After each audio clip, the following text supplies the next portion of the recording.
Long before the gods of Olympus, before the pharaohs raised pyramids, before the Garden of Eden was written into sacred text, there were the Anunnaki.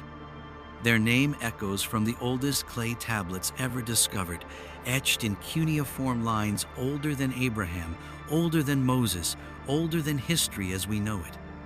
The Sumerians called them Anunna, those of royal blood, or more precisely, those who came down from the heavens.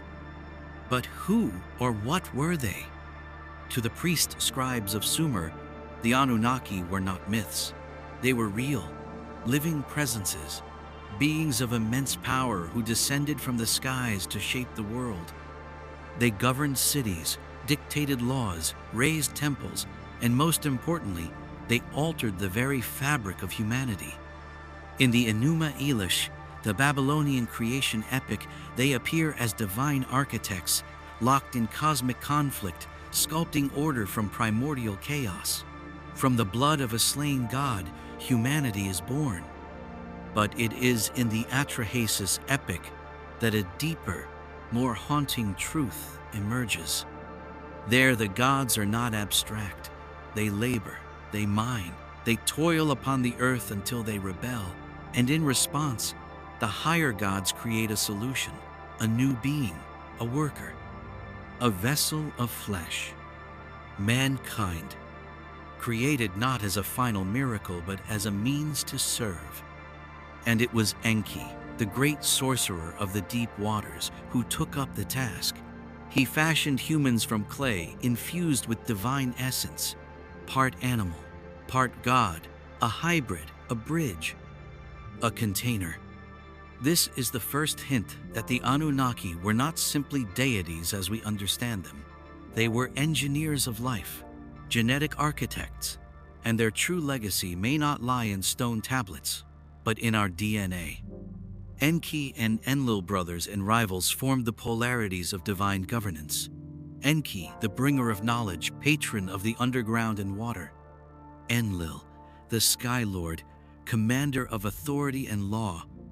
Anu, their father, reigned from above, distant and abstract, the god of pure authority. Together they formed the celestial triad, the rulers of the heavenly realms.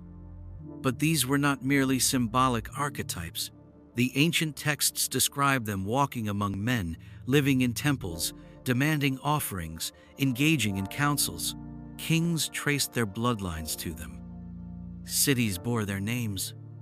Eridu, the first city, was said to be founded by Enki himself. The Sumerians built ziggurats not to reach the heavens metaphorically, but as landing platforms, stair-stepped altars for descent. The term Ikor, House of the Mountain, was applied to these structures, and in the minds of their builders, the gods descended from the stars to walk the earth, not in dreams, in form. This story, strange and ancient, echoes across cultures. In Egypt, the Neteru were sky-born deities who taught humans the arts. In India, the Devas came down on celestial chariots. In the Popol Vuh of the Maya, the gods created man and failed several times before succeeding with a final form. The pattern repeats: gods from the sky, creators of man, bringers of knowledge, and keepers of secrets. So we ask again, who were the Anunnaki? Were they extraterrestrial, interdimensional, archetypes of a lost human history so ancient we remember it only as myth? Or are they still here, not in form, but encoded in our stories, our symbols, our cells?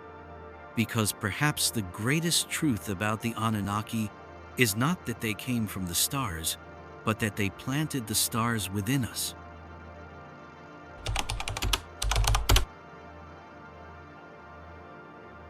Buried beneath the sands of Mesopotamia, beneath layers of time and silence, lie fragments of a language older than any spoken today, symbols pressed into wet clay with a reed stylus, cuneiform inscriptions that pulse with forgotten meaning. Among the inventories of grain, offerings, and royal decrees are star maps. not poetic metaphors, literal maps of the sky. The Sumerians, it seems, were not just farmers and builders, they were astronomers of impossible precision. They charted the heavens with a clarity modern science did not rediscover until the age of telescopes. They recorded the movements of planets invisible to the naked eye. They knew of Uranus and Neptune thousands of years before their official discovery. They drew orbits, distances, eclipses. They called it the divine laws, encoded into the order of the cosmos. But how? On a fragmentary tablet known today as VA 243, we see a depiction that defies explanation. A central sun surrounded by planetary spheres, not mythic art astronomical layout.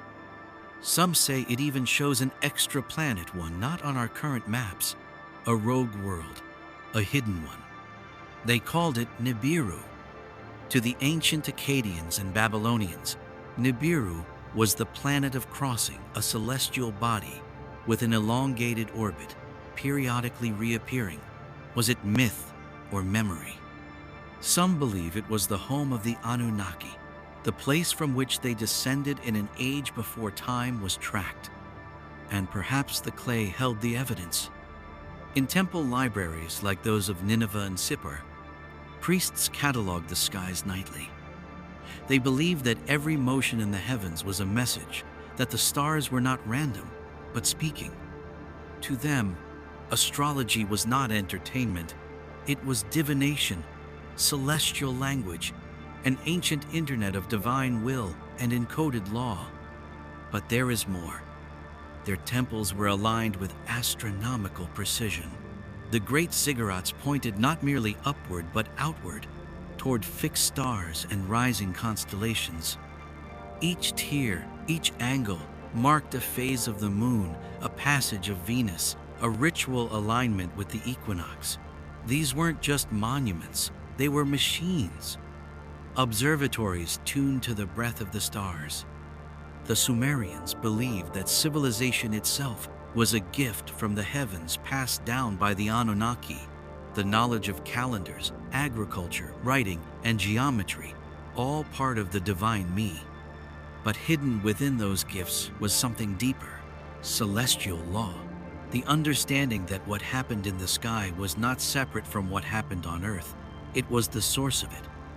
And so, they mapped the stars not to navigate ships, but to navigate fate.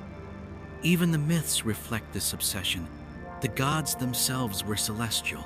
Enlil, the god of wind, ruled the air and the skies. Nana, the moon god, presided over time and wisdom. Inanna, queen of heaven, was Venus herself, the morning star and evening star, seen in both light and shadow.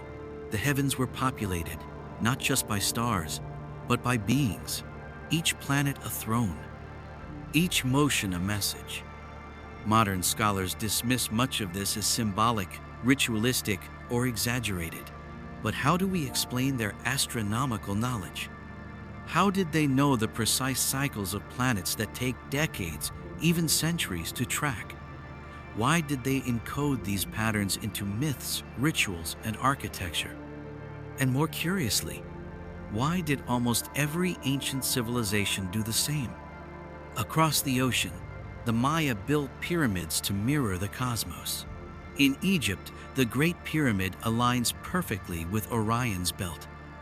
In India, Vedic texts speak of star realms, yugas, and celestial cycles stretching millions of years. It's as if across time and across continents, someone was leaving the same message. The stars are not background. They are instructions. And those dusty tablets, cracked and half forgotten, may contain more than records of kings and wars. They may hold a map not just of the sky, but of where we came from and where we are meant to return. Because the Anunnaki didn't just observe the stars, they brought their memory with them.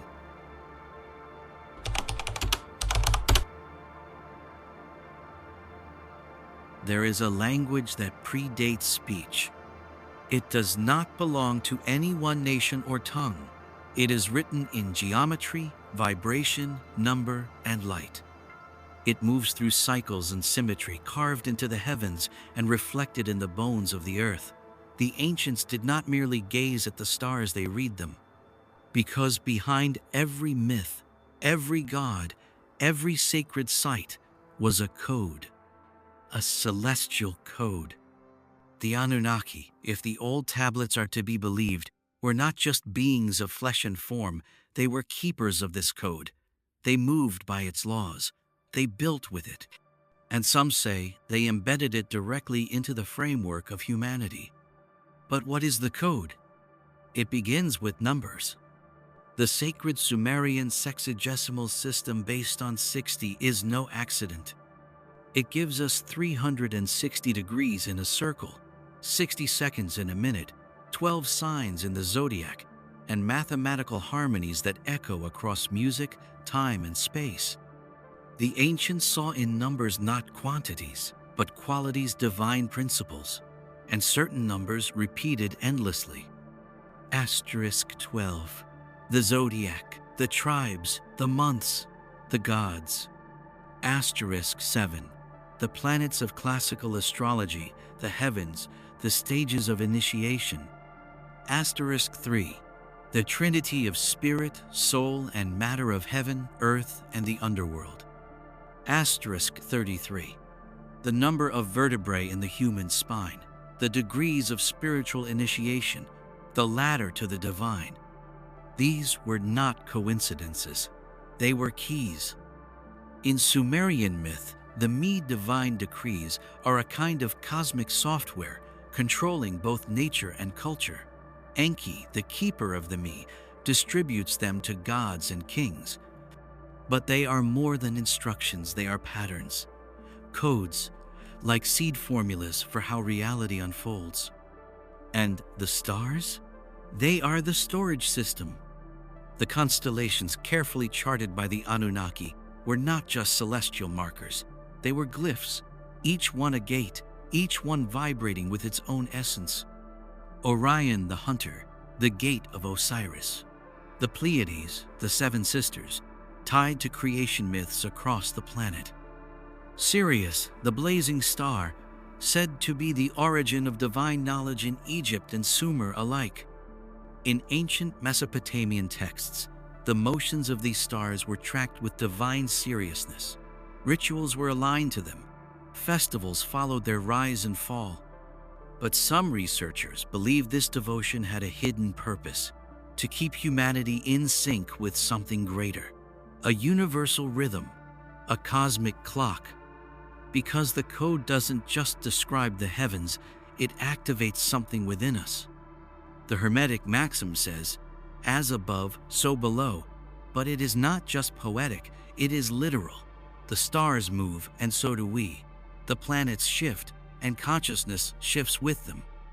The Anunnaki may have known this, that human beings are not separate from the cosmos, but microcosms of it, that within our DNA lies a mirror of the stars. Some traditions speak of 12-strand DNA, a forgotten blueprint of higher potential. Modern science recognizes only 2. But what if the others are not physical, but energetic? Dormant frequencies waiting to be triggered by resonance, by sound, light, or intention. And what if the celestial code is the key? In this view, temples were not just places of worship, they were harmonic structures built to amplify star-born frequencies. Initiates walked their corridors in ritual not to praise the gods, but to attune themselves to the code. Every angle, every stair, every stone vibrated in alignment with a larger geometry. We call it sacred, but perhaps it is simply precise. The code is still here, hidden in our myths, echoing in architecture, whispered through numbers that repeat in nature, the Fibonacci spiral, the golden ratio, the geometry of the stars. It moves in dreams. It flickers in intuition. It wakes something when we stand under a night sky and feel that we've been here before. Because the Anunnaki didn't just map the heavens, They left us a message, not in words but in the shape of things. And the code? It's waiting, not to be solved, but to be remembered.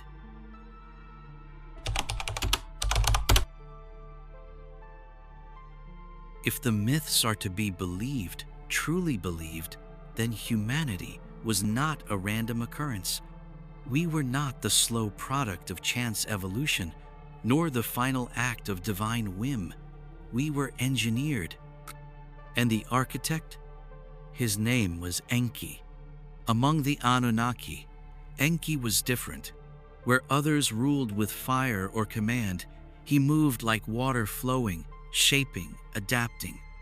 Known as the god of wisdom, alchemy, and the deep abyss, Enki was the keeper of sacred knowledge and the bringer of life. In the myth of Atrahasis, when the gods grew weary of their toil and demanded a replacement, it was Enki who offered the solution. He would make a new being a hybrid, something of earth, something of heaven. A human, but not just any human. One with potential, one encoded with memory. According to the tablets, Enki mixed clay with the essence of a slain god divine blood. It was not merely symbolic. The blood was a carrier of identity, of frequency, of blueprint. In today's language, we might call it genetic material. What was passed down that day was more than life. It was legacy. And what is DNA, if not a code? A double helix language composed of 4 letters, GATC, spiraling in a precise, almost musical rhythm. Modern science calls it biology. The ancients may have called it something else, divine architecture. But something strange lingers within our code. Vast sections of it are inactive, labeled by modern genetics as junk DNA, forgotten sequences, silent instructions, empty rooms in a vast library. Or perhaps, locked doors. What if the Anunnaki didn't just make us but left something inside us? A dormant strand, a hidden function, a celestial potential waiting to be switched on. Esoteric traditions across the world speak of a hidden power in man. The Egyptians called it the Ka and the Ba, the vital essence and the spiritual double. In yogic texts, it is the Kundalini, a coiled serpent at the base of the spine, asleep until awakened. In Kabbalah, it is the ascent through the tree of life, unlocking higher states of being. In alchemy, it is the transformation of base matter lead into gold, flesh into light. All these systems speak of something inside us that can be activated, something that, once awakened, restores a forgotten connection to higher realms, higher memory, higher purpose. Could this be the true legacy of Enki? Not just the creation of mankind, but the seeding of a genetic path to ascension. Modern researchers like Zecharia Sitchin suggest that the Anunnaki were extraterrestrial scientists who spliced their own DNA with that of primitive hominids. But maybe it's more than physical. Maybe the splicing happened on multiple levels: body, mind, soul. And perhaps Enki, unlike his counterpart Enlil, who sought control and obedience, gave us too much. Free will, curiosity, the spark of rebellion, the hunger to know. It is no accident that Enki is the one who warned Noah, Atrahasis, of the coming flood, that he is the one associated with serpents, water, the underground, the hidden. Enki represents knowledge not sanctioned, power not given but discovered. The serpent in Eden, the bringer of forbidden knowledge. Look closer. That might have been Enki too. Because to gift humanity with awareness, with the code of the gods, was a crime punishable by myth. The keepers of order, the Enlils of every age, seek silence, blind obedience. But Enki gave us the opposite. He gave us the memory of something greater and buried it in our blood. So now we walk the earth, disconnected but yearning, not knowing why we look to the stars with longing, not knowing why we dream of flight, of light, of return. But the code is still there. And perhaps, as the world turns and the stars shift, the locks will begin to open, and the children of clay will remember what flows in their veins.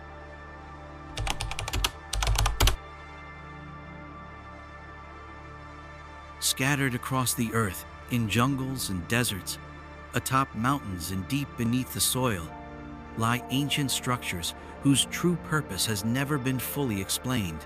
Temples that align perfectly with stars, towers that spiral toward the heavens, stone gateways that lead nowhere and yet everywhere. To the uninitiated, they are ruins, but to those who remember, they are technology. The ancients didn't build randomly. They built in accordance with a pattern, a code, and many of their sacred sites were not merely places of worship or ritual. They were resonant structures, machines of stone built to tune the human body and soul to the frequency of the cosmos. Some were aligned to solstices, others to lunar phases, but a select few were aligned to the stars. And not just any stars, the gods' stars. The ziggurats of Mesopotamia rose like stair-stepped mountains, each level representing a rung between earth and sky. Their name, Zigguratu, means to rise up. But they weren't just platforms. They were points of contact.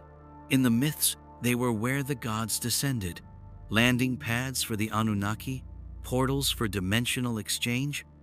At Eridu, the city said to be founded by Enki himself, the temple was placed at the center of a vast network of canals and geometry, a star-aligned hub that linked sky, land, and water. These weren't architectural choices.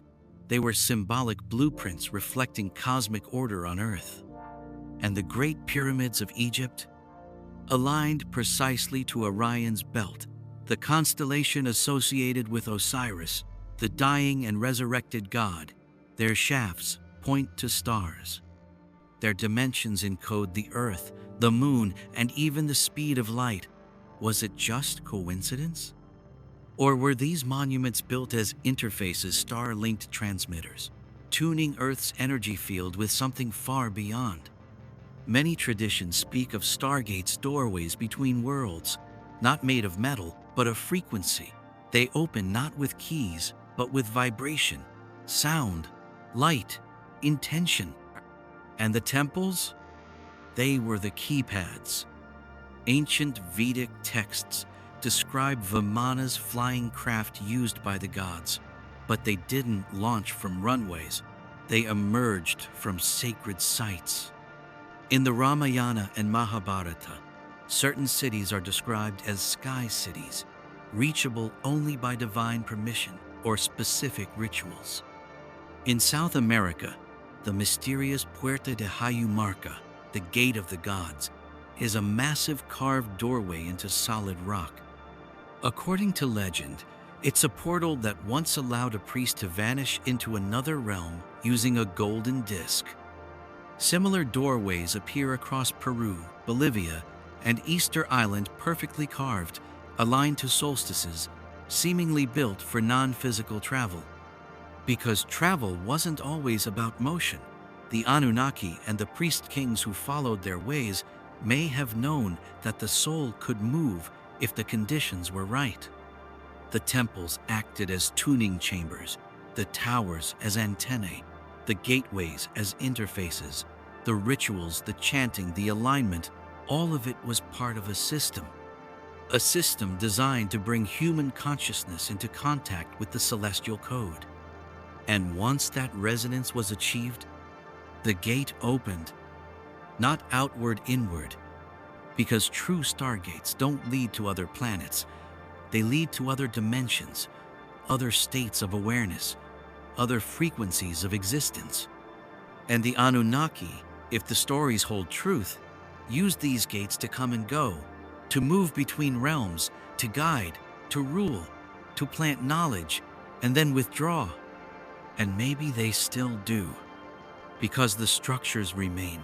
They have not fallen, only slept, waiting for those who can once again read the code, tune the mind, and step through the gate. Because the stars are not far. They are right here, behind the veil.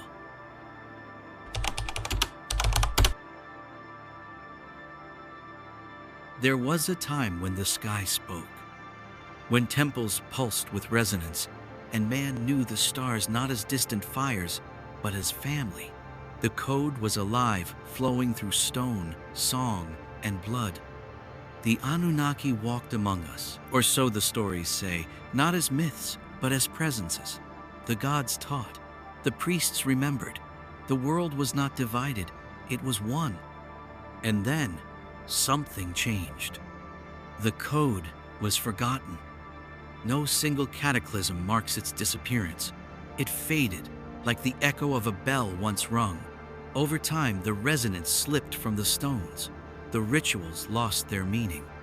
The stairways became mere steps, the temples just ruins. But those who remember know this was not natural.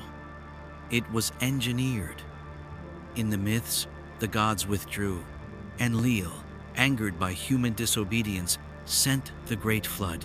Enki, ever the trickster, preserved a remnant, but the damage was done. The great cities of the Anunnaki Eridu, Nippur, Uruk, fell into silence. The stars turned above, but no one remembered how to read them. The flood, literal or symbolic, washed more than land, it washed memory.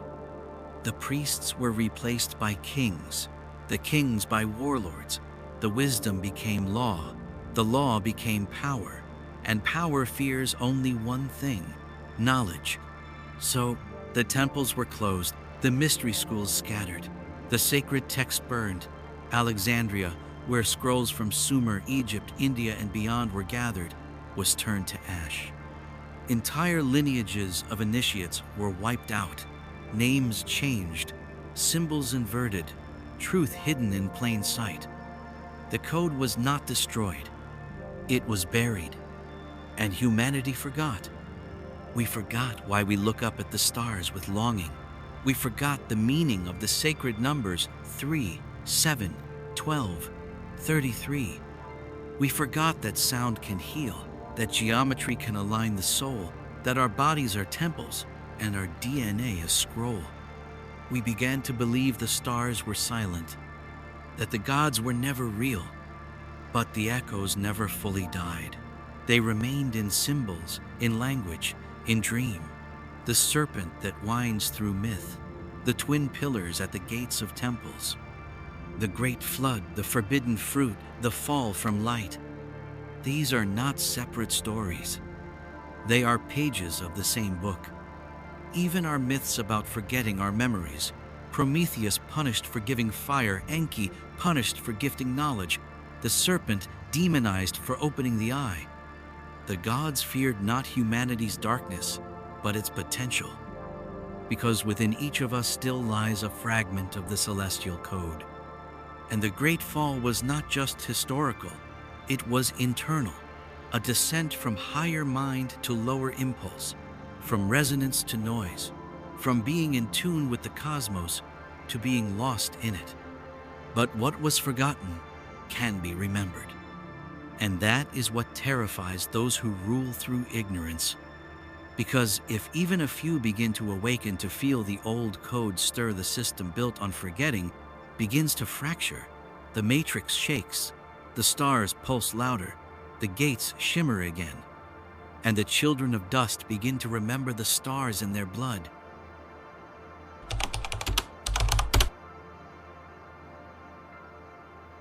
Though the temples have fallen and the gods have grown silent in the minds of most, the code was never truly lost.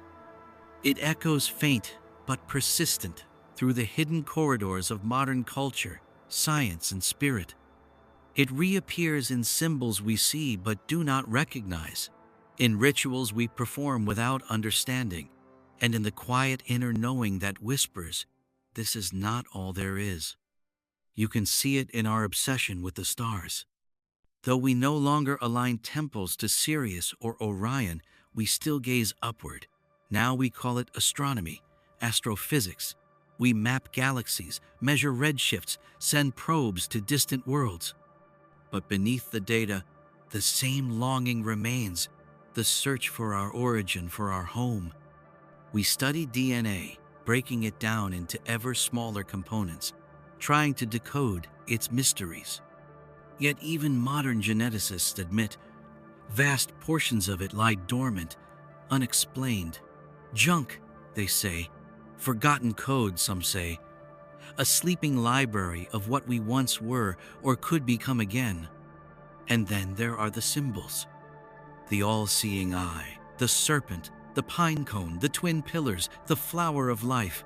These images appear in corporate logos, cathedrals, ancient art, and even military insignias.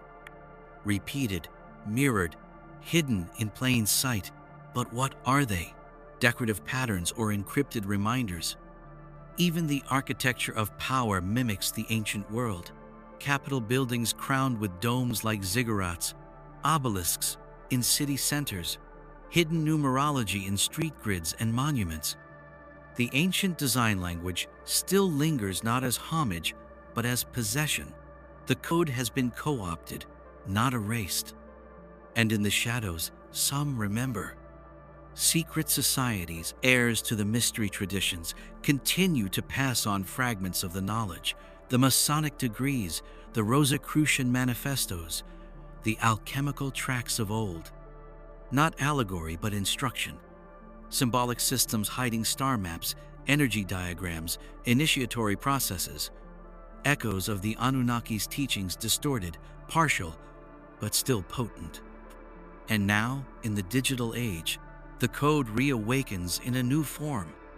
Through memes, dreams, visions, through synchronicities too precise to be random, through psychedelic experiences where individuals encounter entities that speak in light and geometry just as the gods once did.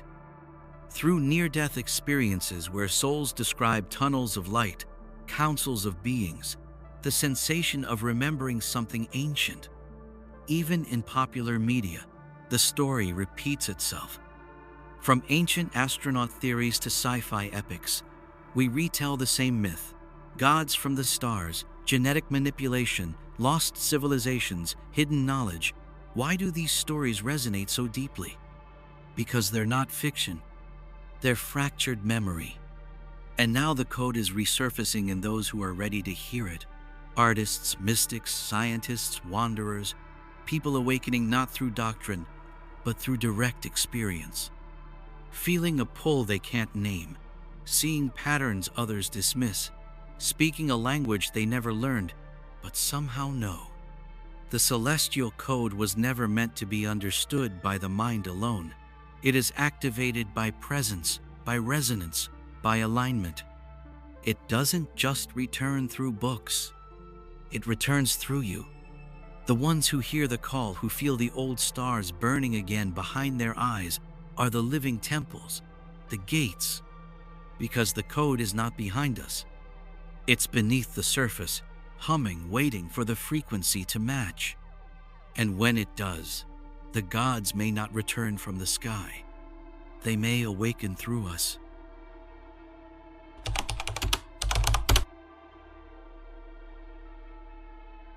The code was never erased, only buried, hidden in symbols, embedded in myth, encoded in the very architecture of your being. And now, as the wheel of time turns once more, we stand at the threshold of remembering. But how do we reclaim something so ancient, so vast, so silent? The answer is not in books or temples, not in old gods or new machines. The code does not belong to history. It lives in frequency, in geometry, in consciousness. To reclaim it, you don't chase it. You become it. It begins with resonance. Every human being emits a frequency, a field. It changes with thought, with emotion, with intention.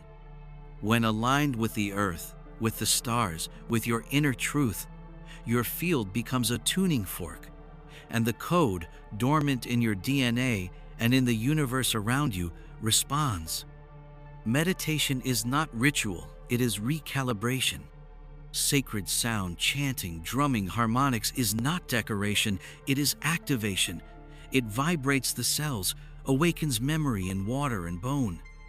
Every ancient culture used sound not just to honor the divine, but to contact it, because sound was the bridge. Sacred geometry, the spiral, the golden ratio, the seed of life, these are not abstract patterns. They are expressions of the code. They are the script through which divine intelligence becomes matter. To observe them with awareness is to begin to see again. Even the body is a key. The spine, 33 bones, the chakras, 7 seals, the breath, the carrier wave. These are not coincidences, they are invitations. To reclaim the code is not to join a system, it is to undo conditioning, to deprogram what the fall has written over truth. We must shed the layers, religion without spirit, science without soul, culture without roots. This is not about believing in the Anunnaki. It is about remembering that you are part of their story and they of yours. The stars that seeded the first spark in Sumer still burn in your cells. The temples of Eridu are reflected in your neural architecture. The code of heaven is your inheritance. And the gates that once required stone, chant, and blood sacrifice, now they open with conscious alignment. We are the new initiates, the bearers of memory in a time of forgetting, not chosen by lineage or title, but by resonance. If you feel it, you are already on the path. You don't need proof. The knowing is the proof. The Anunnaki may never return in ships or clouds, because they may not need to. They planted what mattered. The rest is your task. To remember, to awaken, to reclaim the code not as myth or mystery, but as identity. Ready to complete the script with the conclusion. The sky remembers. 4-0. Wiskazali. Go. ChatGPT Skazal. Now concluding with the final chapter. Conclusion, the sky remembers. A quiet closing of the circle. The echo of stars and a call to rise. Conclusion, the sky remembers. The story is older than language, older than kings, temples, and the lines we draw in sand to call one place sacred and another forgotten. It began not here but above, or perhaps within, because the stars were never just lights in the sky. They were mirrors. And what they reflected was not gods alone, but us before the forgetting. The Anunnaki came, if the tales hold truth, whether from distant constellations or deeper dimensions, they arrived not to conquer, but to shape. They left behind more than stone, more than symbols. They left behind a pattern, a resonance, a seed. And like all sacred seeds, it was hidden. Not in temples, but in time. Not in bloodlines, but in frequency. And though the temples fell, though the symbols were corrupted, though the code was fractured and buried, it was never broken. It lived in echoes, in dreams, in the restless ache beneath your ribs when you stare at the stars and feel a name rise in your soul that no tongue has ever spoken. We have searched in history, in myth, in ruins, but what we sought was never lost. It was only waiting for us to rise to meet it. The stairways we once climbed in stone now rise through the self. The temples we once built from mud and fire now call to be rebuilt in consciousness. The gods we once worshipped may have been waiting for us to remember that we are part of them. So now the choice returns. Not as dogma, not as belief, but as a quiet knowing. You can walk through this life asleep, disconnected, a forgotten star adrift.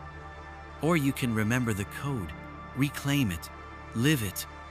You can begin the ascent again, not outward, but inward, climbing the invisible stair, not to reach the divine, but to realize it was always within you, because the sky has never forgotten.